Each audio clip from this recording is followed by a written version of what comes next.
The U.S. military says it will not launch an offensive in Iraq until the spring, when they feel Iraqi soldiers will be sufficiently trained and ready. But is this waiting game straining relations between Baghdad and Washington? Patrick Hussion has more from the White House. If need be, Iraqi Prime Minister Haider al-Abadi says they can and will take back the city of Tikrit from ISIS on their own and without the help of the U.S. military.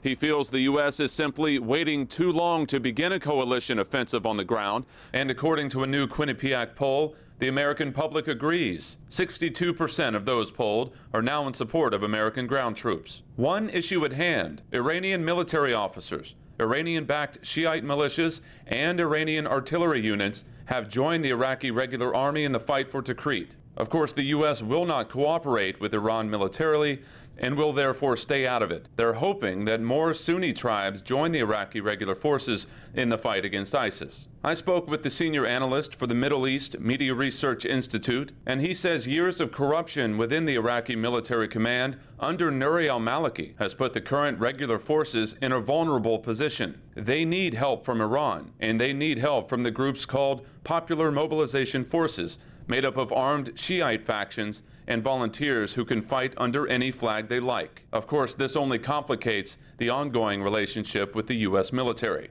Press Secretary Josh Earnest says the lines of communication are open with Iraq and that Vice President Biden will be speaking with Prime Minister Abadi on the phone. When asked if this offensive on Tikrit could be looked at as a sort of dress rehearsal for an offensive to take back Mosul from ISIS, Earnest says yes. The only difference is the U.S. will support that operation, assuming that there's no Iranian involvement.